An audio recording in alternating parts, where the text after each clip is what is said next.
Adventure time. Come on, grab a friend. Jake the dog. Finn the human. Here we are in adventure time in psychohistory. Quack, quack. All right, my children. All right, my spiritual babies. This is where we're going to try this now. Because this is literally the third time I've done this, or fourth time, I don't even know at this point. And so now I'm watching you, Mr. Camera, watch me, and I can see that it's running. Yes, it is Ash Wednesday. I'll take a bath later. All right, guys, we're doing episode number 9, because I still have to do 8B, but we're doing the empty Messiah syndrome. And what is the empty Messiah syndrome? But first, my spiritual babies, our prayer. God of Rock, thank you for the chance to kick ass. We are your humble servants. Please give us the power to blow people's mind with our high voltage rock and reason. In your name, we pray. And that's our official prayer for the psychohistory, Adventure Times of Psychohistory. And it's been approved. Well, it's not been approved by you-know-who, but... every time I say something stupid, she goes whack, whacks me right in the head, right? I'm going to get a lot of whacks when I get up there. Hopefully it's up there and not down there. But anyway, that's an official prayer. It's technically correct, so you can't say anything, right? Technically correct. Oh, and we're doing psychohistory. And I bought the book now, so I can read it. I can eventually read it and find out exactly what happened, what I remember from 30 years ago that would spark an idea that we can create psychohistory and make psychohistory into a thing. Again, because it's not. It actually has a historical background in that there was the study of psychology and a study by the OSS, which is the forerunner of the CIA in World War II, to analyze Herr Hitler and decide what would happen if the war went bad. And it was a book published in the 1970s by the mind of Hitler, revealed this. And the OSS, or as George Bush would call it, the Office of Strategic Strategy. It's my George Bush impression. Did correctly predicted that if the war turned bad, Hitler would kill himself. And no small feat, because of course Saddam Hussein and Gaddafi did not. It's not necessarily what all dictators are going to do. Saddam Hussein had to be pulled out of a spider hole by courtesy of the United States Army. Thank you, Army. But we're trying to make psychohistory into a thing. And what is psychology? And so we've been working off the idea that we're going to use psychology to analyze history the way we would economics or biography or anything else. It's sort of like a biography. And we are working off a couple quotes. We came up with the quote of Eleanor Roosevelt, who's no big fan of psychohistory. She told me the other day in a seance, inside joke, great minds discuss ideas, according to Eleanor. Average minds discuss events. Small minds discuss people. So she believes that us talking about people would be a small-minded thing. And we're going to bump it up in this episode because we're talking about the empty Messiah syndrome. And so at least maybe we'll bump up from small minds to average minds. But Eleanor Roosevelt, not a fan of psychohistory. Instead, we're going to go with the ancient Greek. I'm a big fan of. I don't like Plato. I don't like, Socrates was cool. Socos was cool. But Aristotle. And men start revolutionary changes for reasons connected with their private lives, right? And on that note, found another quote by Hegel, who says this. We'll throw this in the mix. Hegel's goal, he's the creator of the material dialectic, which we're going to get to. That dialectic in history where you have a thesis and antithesis, and they fight or are opposites, and together they come up together with a synthesis. And his idea was he can go, a little pyramid all the way up to heaven. Then Marx would take that to make the material dialectic. But Hegel's quote is this: his goal was to help bring philosophy closer to the form of science, to the goal where it can lay aside the title of, quote, love of knowledge, of knowing, end of quote, and be actual knowledge, that is, what I have set before me. So his goal was to scientificify, and we're going to do a whole thing on scientificifying philosophy. And it's as if the study of knowledge has to adhere to some kind of scientific algorithm, which is a flaw in itself, especially after Gödel. And the revelation that math in itself is incomplete. Gödel's revelation of his theorem of incompleteness is where he proves that math, even the most formal logic and structure you could do, math, is in itself incomplete. And so, if math is incomplete, why are we busting our chops on philosophy and science and psychology? Because that's why I did this quote, because this quote is exactly what the whole field of psychology was. Psychology was the attempt to make scientificify the philosophy and reasoning about personality and the soul and spirit, and trying to quantify it, and so it began as that. That's why psychology, it's like the science of like biology. So it's instead of the science of the physical body, it's the science of the mind. And where's the word come from, though? It comes from psyche. And what is psyche?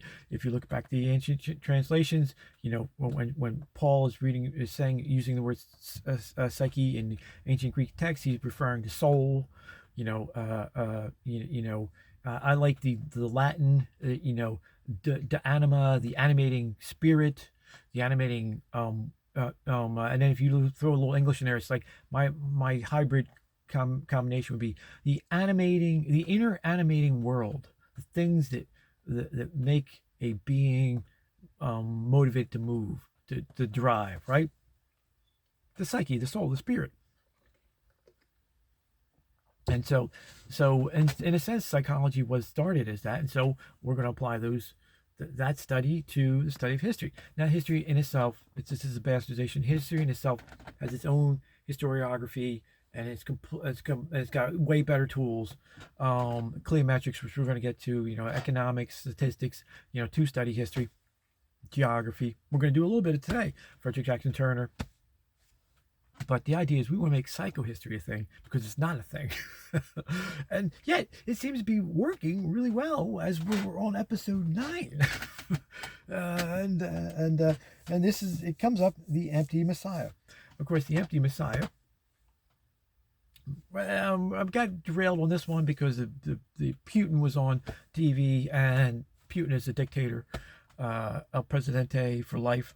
And so a comparison of dictators. But gotta throw a couple more things in the mix, because we're doing our Hegel.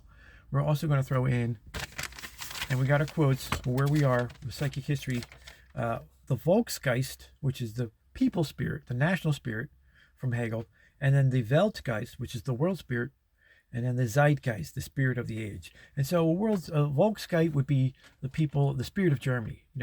Do the Italian people have a spirit? Do the German people have a spirit? A psyche that we can use for psychic history? The answer would be yes. The Zeitgeist, that's the spirit of the age. Well, this is really the end of the age. This is the end of moral relativism, and it's the death knell of a liberalism that's not based on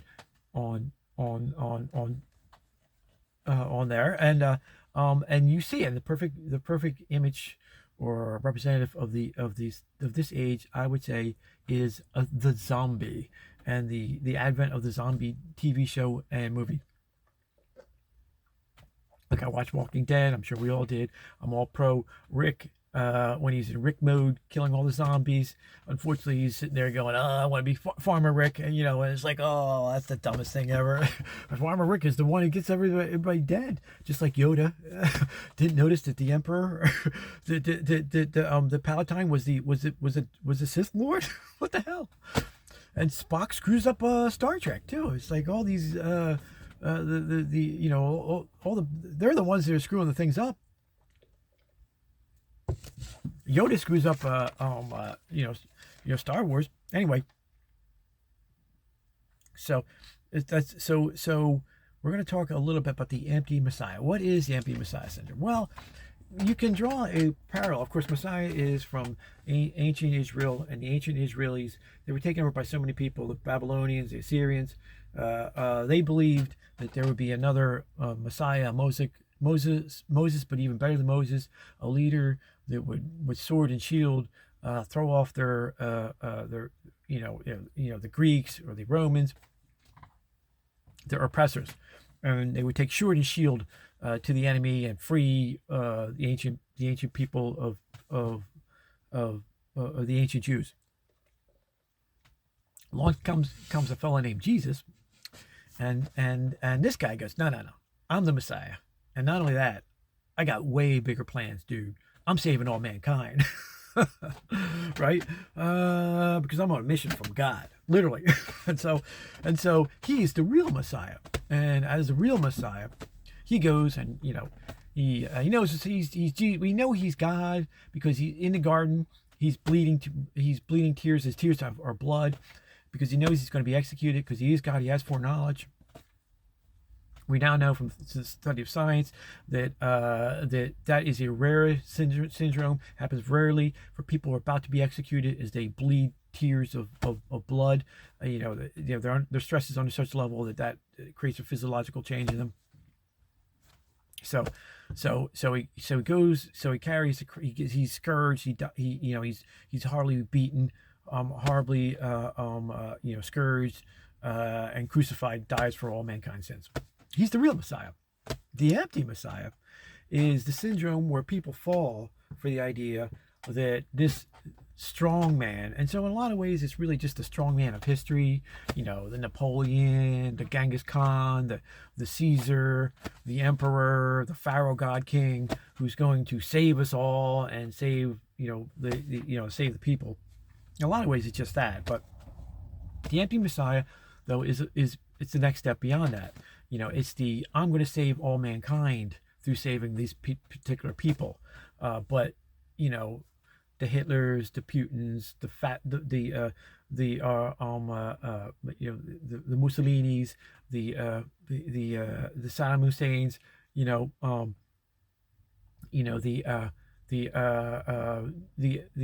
FDRs, they're never the ones that are going to climb up on the cross. There's always somebody else to die for the salvation, right? It's never themselves voluntarily climbing up on that cross the way Jesus did, letting himself being crucified. But it's the promise. It's the promise of the salvation, right? It's the empty Messiah, right? So anyway. You look at it. The reason why I got into this is because the parallels between Putin, riding horseback, shirtless, and of course Mussolini, skiing down the mountains shirtless, right? Two dictators, right? Technically, you're going to tell me, oh, look, Putin isn't a dictator. He's El Presidente, but he's been El Presidente for 20 years.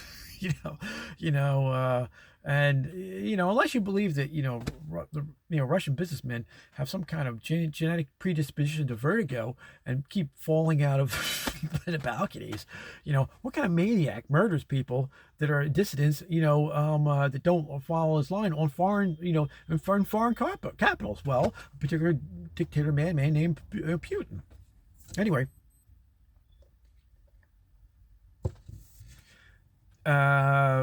The idea of the empty Messiah. So it's been noted. So we're going to tap into a little historiography with FJT, one of my favorite historians of all time, Frederick Jackson Turner, came up famously with the Frontiers thesis, but his less well-known but equally valid theory was sectionalism.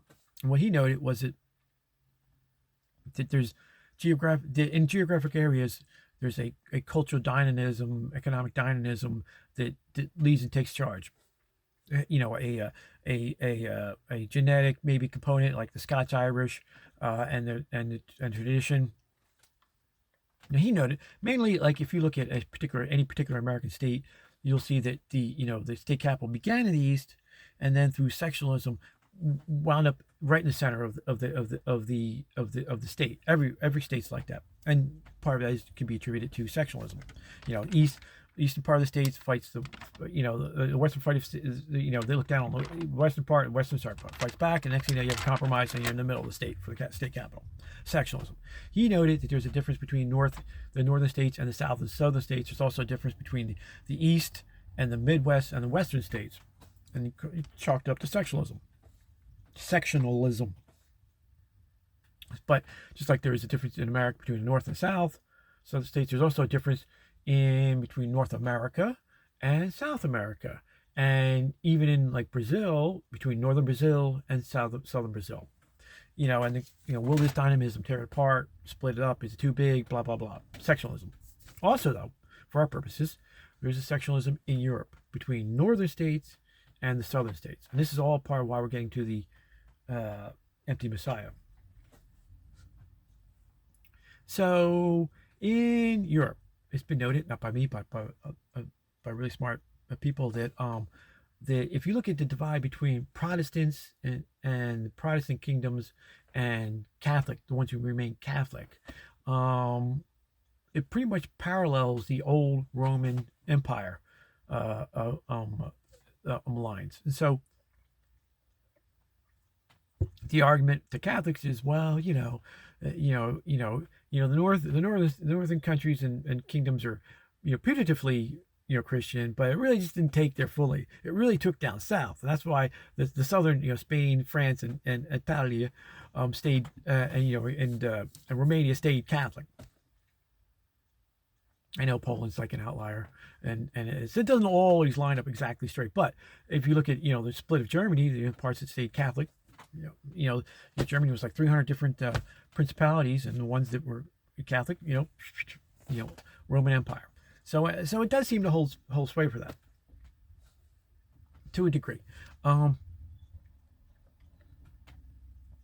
that there's not big problems with the Catholic Church and the Protestants and Martin Luther didn't have some valid points. Shh, don't tell me. But I was dumb too. I mean, I don't know why they have a bug about against Mary. Mary's a sweetheart. They ought to pray to Mary. But anyway, Jesus' first miracle was Mary tugging on his cape, Superman's cape, and saying, "Hey, I know it's not your time, but these kids need it." So anyway, so she is the intercessor. Give me a break on that one. So is a intercessor. Well, Jesus is the intercessor, but she knows the intercessor. So anyway, all right. So it's been noted that there's a huge difference between the Italian people and the German people. It's also been noted that the Italian people, the Italians revere reason because they lack so much of it. All they are just, everything is emotional. Everything is, oh my God, I'm gonna kill myself. Yeah, everything is like that. You do not know how hard it is to live Italian, because everything is, I'm gonna kill myself. Everything's Romeo and Juliet. Everything. What? We'll kill you over that, right? Give me the knife. Where's my knife? I am never more closer to heaven or hell than when I'm working on a car, because it's like, oh, please, Lord, please, Mary, please, let me get the bolt into the place, please. I swear to God, I'll be good for the rest of my life, right? Cursing the spanner, flinging it up the road. Cursing, taking God's name in vain, and closer to hell than I've ever been, right? And that's just checking the oil. Yeah, brakes. You do rear brakes. You see how it's ridiculous. Oh my God. Just spend 13 hours doing the rear brakes on a Dodge Ram. So anyway, it's been noted that the Italians revere reason because they lack so much of it, and are just completely emotional about everything. it's been noted about the Germans, they are completely coldly rational, but they revere emotion, passion. So opposite extremes, right? But that's how you get a Hitler. That would how I explain a Hitler. So the cold, rational German people see Hitler and see his passion for saving the Volks people, and you get them all lining up. And it's one answer to the German question, which we deal with again and again. You know, what is the German question? The German question is, how does a people that are at the height of civilization, you know, the Germany post World War One, before World War Two, were the leaders in scientific, endeavors in all fields. They were the leader in industry and industrial making things. You know, they were leaders in the air. They were leaders in the in submarine technology. They were leaders in military technology. They were leaders in art, leaders in architecture, leaders in this, blah blah blah blah blah blah blah down the line. German opera was the height of all the operas. And how does the German question is, so how does a civilization at the height of civilization overnight, in less than a decade, go batshit crazy? I'm just sorry. They just follow up and just start marching away all night long to be a Nazi, right? And part of that answer would be the empty Messiah, right? Here Hitler gets up there, passion overriding their reason. How's he's going to save the German people by destroying the world? Messiah, empty-headed.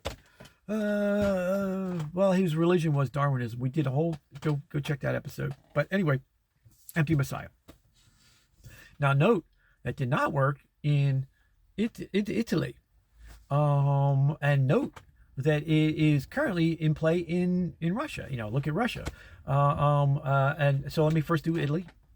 So, Marxism doesn't work. Marxism is, the material dialectic is just Marxism is just the opiate of lazy, greedy intellectuals. It's the religion of lazy, greedy people who want to steal other people's stuff by not doing any work.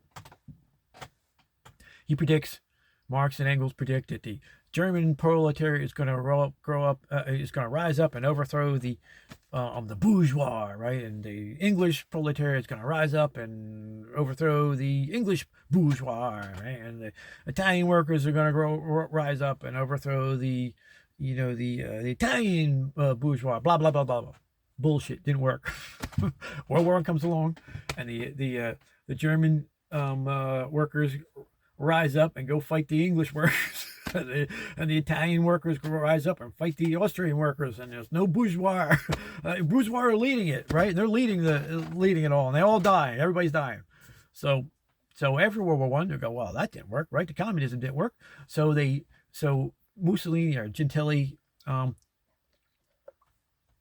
as the intellectual, or Mussolini, either or, it doesn't matter, invent the idea of national socialism. So now it's going to be the same socialism, government control, but we're taking over. But it's going to be nationally, so it's going to be orientated towards the nations. And Italy, fascism becomes the Mussolini uses fascism as the model. Takes over in Germany, takes over in America. We have a guy over here, FDR. He's spouting off the same crap in a lot of ways. Progress, material progress. We'll make mankind perfect. We'll purify mankind. Eugenics, blah blah blah.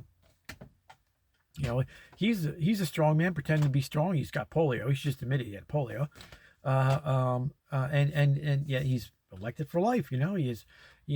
George Washington creates the father of the country.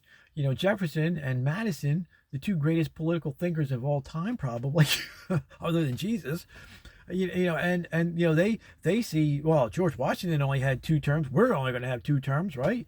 The guy who wrote the Declaration of Independence restricts himself to 2 terms of President of the United States. The guy who wrote the Bill of Rights, Madison's notes on the Declaration, all the good parts that mean anything on the Federalist Papers, right? and most of the Constitution, the four next biggest things ever created in American history. He goes, well, George had two. Tommy had two. I can only have two, but not FDR. He says, I want 4 terms, right? So we had our own little dictator over here, but it didn't take. It did take with Margaret Sanger. It didn't take the way it did in Nazi Germany. We don't have an American question the way we have a German question. We don't have an Italian question the way we have the Italian. And why? Well, part of it is because the Christianity was deeper, the religion was deeper, and we have to ask about the genetic question. Now, for current events, I'll get to current events in later. Remind me, I'll get to that though, right? So that's one. So that's the historical part of it. The question though is there DNA involved? Is there science behind this? And we're not talking the religion of Darwinianism, which is a fraud, and we're gonna have a whole episode on that. Ladies and gentlemen, you've been sold by a bunch of crap. It is not the case that a dog can evolve into a cat and a cat can evolve into a dog. Now, what we know from the geological record is that a particular species wolf pops into existence, and it stays that way until it drops out. So saber-toothed tiger pops in, stays that way until it drops out. You can identify it from the beginning to the end. We now know from DNA it stays the same. It's got all kinds of mechanisms to keep it same, because one little mistake, one little mutation, the whole thing dies, right? Or becomes untenable. And so people have been sold the lie, and it's a lie, of Darwinism. And I mean, it's 150 years old at this point. And what it really is if we're looking at it mathematically, as I do, that's who my mother was a historian, father was a physicist. Got to look at things mathematically. What that is conditional probability. So you condition probability. That's the so-called evolution, and something we all know, right? So you see in breeds, dog breeds, you can see a German Shepherd versus a lapdog, right? So the German Shepherd, comes out of Germany. It's 150 years of pure line breeding. But before that, there was 30,000 years where the German people took a dog and they restricted the probabilities. Now, in the last 150 years, what the Germans do is if they have a puppy litter of 6, they take the 3 littlest and weakest ones and they kill them. The Germans are just Germans, man.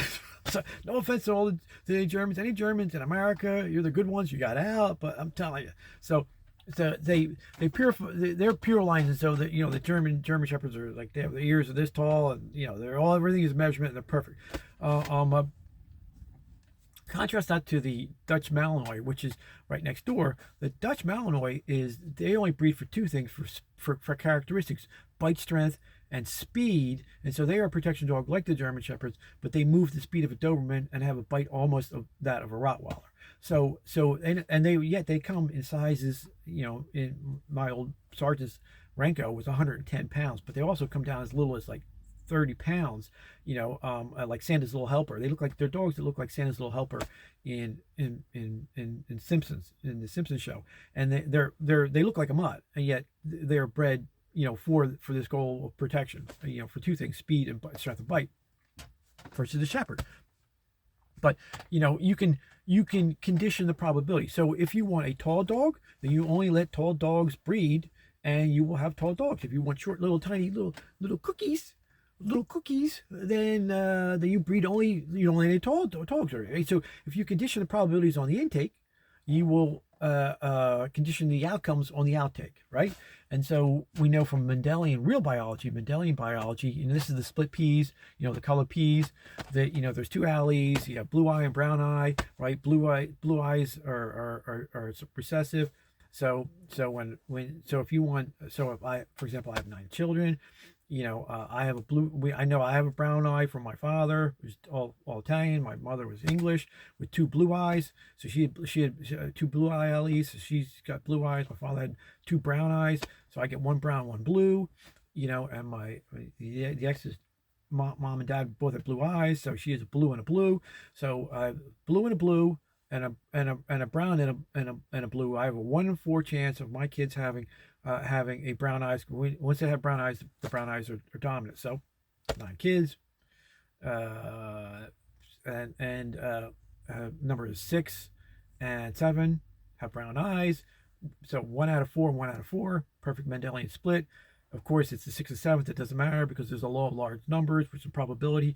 Says that even though you flip a coin 50-50, it's not going to be heads, tails, heads, tails, heads, tails, heads, tails. But over time, the larger the numbers get, the more it'll even out 50-50, right? The law of large number probability. That's all conditional probability that we're dealing with, and the genome being exact, not changing, to get you a DNA spread of blue eyes versus brown eyes, perfect Mendelian split for my kids, right? Because that's what's in charge, the biology. So, now this is not racism, because I don't know if I've done an episode on it yet. Yeah, I have. The whole purpose of episode number 2 or 3 was the invention of racism, as we consider racism, which is a new phenomenon in the last 150 years, which is astounding. You can read all the ancient works and all the Middle Ages works, and you will find no racism, the idea like we have, because if you were from the next town over, if you were from Milan and Florence was next town over, your mortal enemy was the next town over. They look exactly like you. You can't tell the difference. It's the same whether you're in Ireland or in America or I mean in Africa, North Africa, or in wherever you are. The other is literally the next town over. So this idea of skin means nothing. This is a relatively new invention, first by the scholarship by nitwit Hume and Kant, and then what made it really in the system was Darwin and his association of gorillas and blacks as being the lowest ones, and then of course Hitler takes it over, and then Haeckel and the German scientists take it over and become that whole thing. But so the question is there a biological basis to the psyche of a nation, to the Volksgeist, to the people's spirit, the people's Volksgeist of the Germans? And the answer would be yes. You can have conditional probability, not breeding, but conditional probability that people, a German people, because they are isolated by geography, sectionalism, unite and have a particular genetic makeup which favors one thing versus another thing. Now, interesting enough, the German Shepherd so there's 3 types of protection dogs. I know because I was a canine officer at one point, and there's 3 types of protection dogs mainly. There's the German Shepherd, there's the Rottweiler, and there's the Dutch Malinois. The Dutch breeding program is completely different from the German Shepherd breeding program for the last 150 years. So when Hammer, when Rank, or better yet, Arco lands in America, trained by my ex-trainer, he's at the end of 150 years of breeding, right? Perfect breeding. Everything from conformation is, ear size this, tail size this, but also, hardiness and fighting, human beings,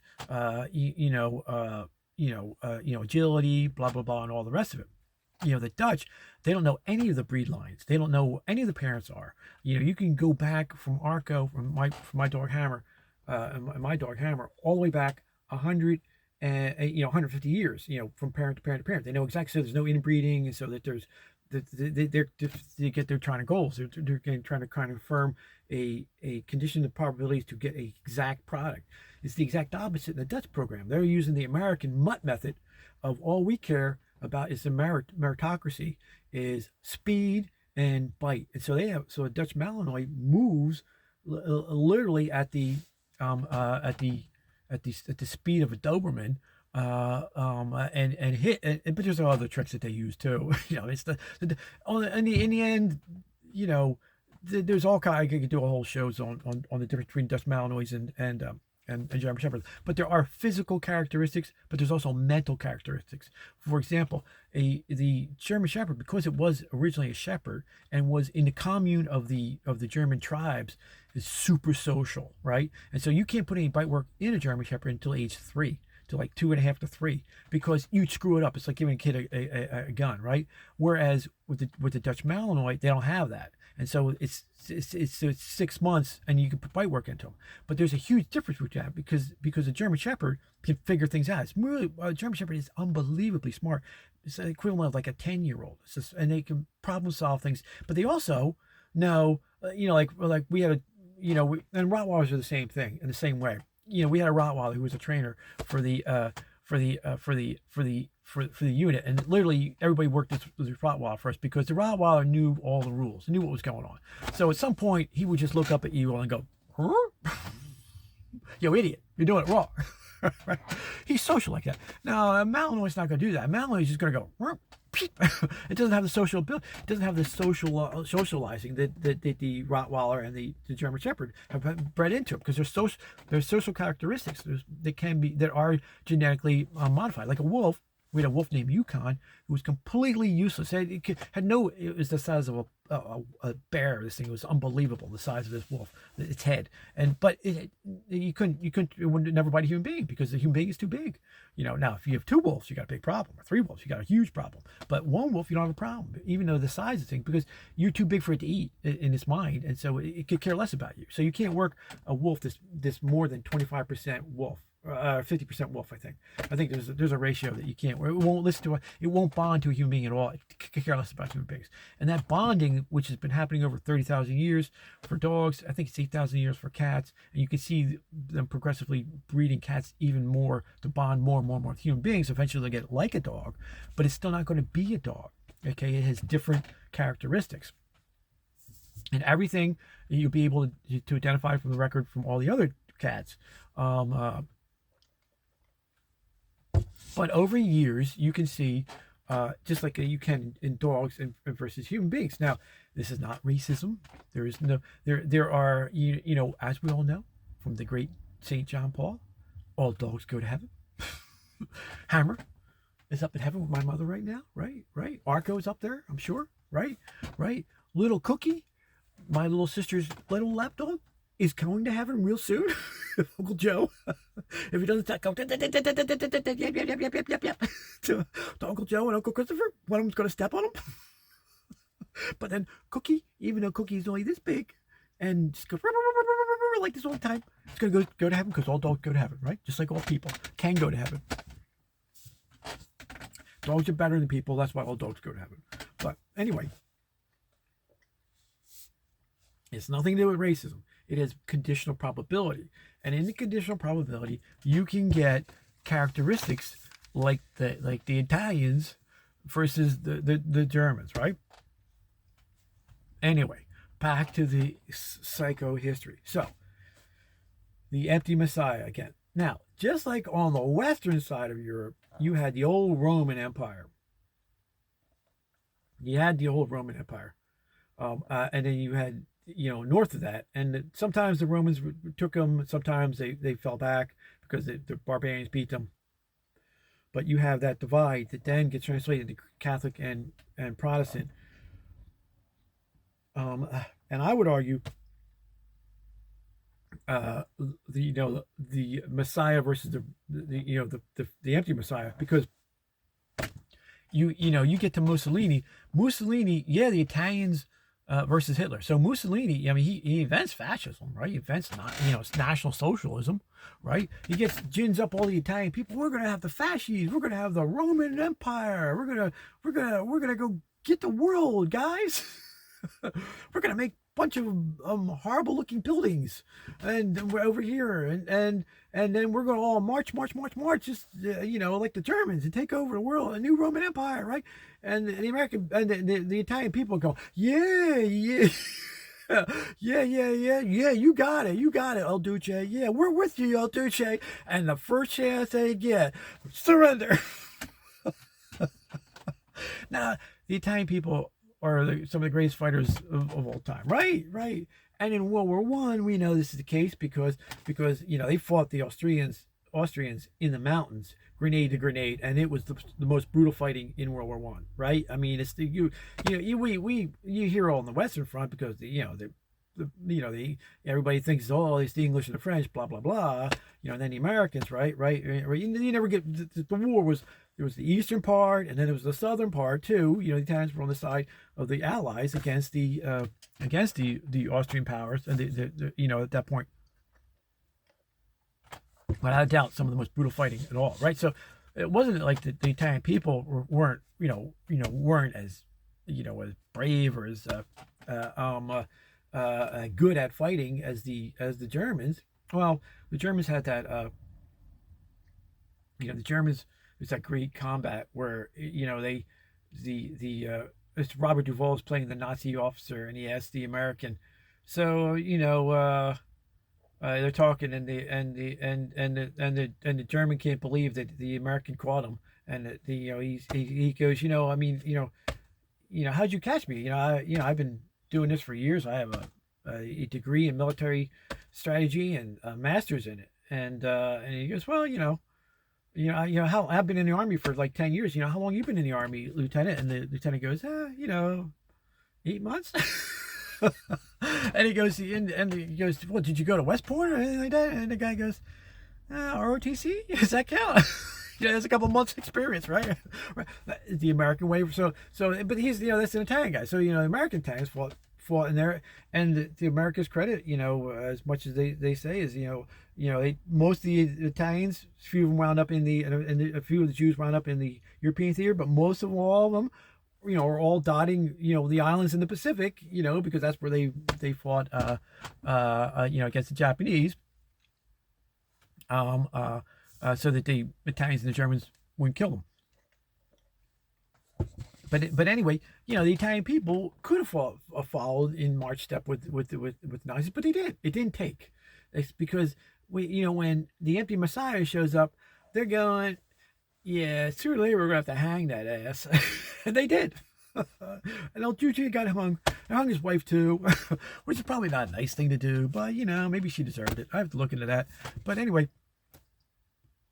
And so it didn't go off. And America didn't go off that either way. FDR was president for life, right? He did screw things up, horribly. He did finally die in office, and they could have found somebody better. But, we didn't go marching off. It's not like we wanted to, invade all the other countries, and we leave. Whatever you want to say. You could say that America did go through an expansionist period at one point, but the Philippines, we lost 4,000. Not for Philippines so-called insurrection, 1900s. It was just like Iraq, right? But in 1970s, Philippines says we want you to leave. What does America say? Okay, we're out. Now they're back because the American. They say, well, the Philippines go, oh, we want you back. The Chinese communists. They go, and America goes, all right, we're back again. So it's like we could fall for the empty Messiah, but we seem to be not falling for the empty Messiah. I would argue because America is the most Christian society. Next one after us is the Brazil and the Philippines. There does seem to be a defense against the empty Messiah. Now, to the reason why we did all this. Western Europe, we talked about. The same thing happened on the East. And the reason why we're doing it is to talk about Russia and Ukraine. So, in the West, 300, Constantine splits the empire, moves the capital from Rome to Constantinople. So you have the Constantinople, the Eastern Roman Empire, also known as the Byzantine Empire, from 300 because that's when he did it.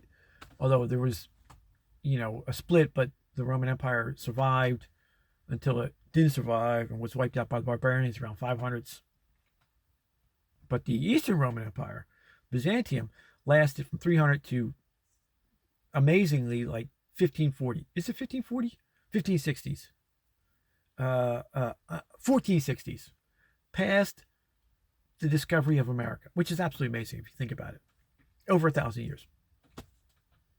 Also, the rest of the entire world fell into barbarianism. Civilization survived and existed in the Eastern Roman Empire. Ooh, I got a map.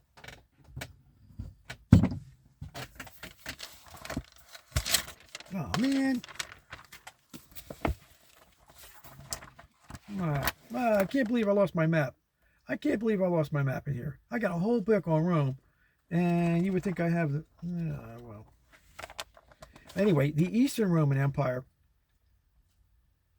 centered on Constantinople, which is between it's a crossroads, like a giant cross, between both east to west, from the east and the west, from Asia to Europe, because it sits there right between Turkey and Greece, then Asia Minor, and on the roads from east to west, right there, square on the roads east to west, and north to south, between, here we go, north to south between, I don't know if you can see that, north to south between between the Mediterranean and the Black Sea. So just like in Europe, in Western Europe, there is the divide between the old Roman Empire and the parts that stayed Catholic, Spain, France, and Italy, Romania, and the parts that went Protestant. So too, the same thing happened over in the eastern part of the Roman Empire. And so what's north of the Constantinople? The Black Sea. What's north of that? Well, you can see part of the empire is still part, and you can't really see because it waves in and out. But then here is the Dnieper River, and at the very top of the Dnieper River, of course, right here below Poland, is Kiev, the capital of Ukraine, right? And on both sides of the Dnieper River, you have, Western Ukraine and then Eastern Ukraine, and then here to the west of the Russian lands, which Russian is a word for barbarian. So the dividing line is somewhere around here, where you can make the argument that these areas, although not Catholic, they're Eastern Orthodox, which is it was the first schism, because of there's a political schism, and once the empire moved to the east, well, the Pope was no longer the Pope of the entire Christendom, and so the first schism was the Eastern Greek Orthodox Church, and that stays mostly so Kiev in itself. It's why the Ukrainians consider themselves, well, there's a bunch of reasons, maybe three or four reasons why the Ukrainians consider themselves a different people than the Russians, but fundamentally they were basically Kiev. Much like if you looked at like any river, like Mississippi or whatever, you look upstream from Louisiana, you'll see the cities up there. Well, they're basically outposts for the city that's at the base that then spreads to the rest of the world, right? Well, Kiev started as a Greek Eastern Byzantine outpost, trading post, and it's been from the earliest days, for over 1,000 plus years, from 300 to through 1453 or 1456, as a Greek outpost, Eastern Greek Empire outpost. So they are a different type of people. There wasn't even a Russia then, or Russia, or Moscow then. But so I mean, you can make the argument that they are Protestant-like, but yet they haven't fallen into the empty Messiah syndrome. They're not marching off to conquer anybody else. Matter of fact, unfortunately, their history has been marred by like the Holodomor, which is the horrible Soviet, Stalin-induced famine to wipe out the Ukrainian farmers, called the kulaks. Stalin takes over from Lenin. Lenin and the Soviets had captured all the cities and the proletariats and the industrial heartlands of Russia. But after the Tsar, one of the Tsar land reforms was to give property to the peasants. The peasants then, because they had property is the fundamentalness of economic success. So they turned their farms into a breadbasket. And Stalin was jealous of that because he's a sociopath, didn't have any, see episode 3 or 4, whatever it is, and couldn't control that. So he creates the idea where we're going to cull the Ukrainian farmers by saying that they're the kulaks, the rich farmers, even though it was defined as the kulak was A, somebody who resisted us, B, somebody who had 2 stories on their house, so they looked rich. Or C, we just had to make the quota of 25%. They were, quote, kulak and sent off to the death camps, or starved, or marched into the tundra to starve and freeze to death. 5 million of them. And so that's another reason why the Ukrainians don't want anything to do with the Soviets.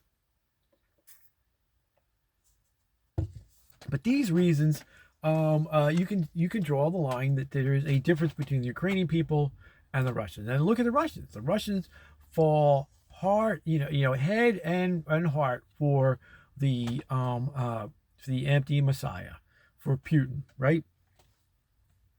So we get all back around to Putin.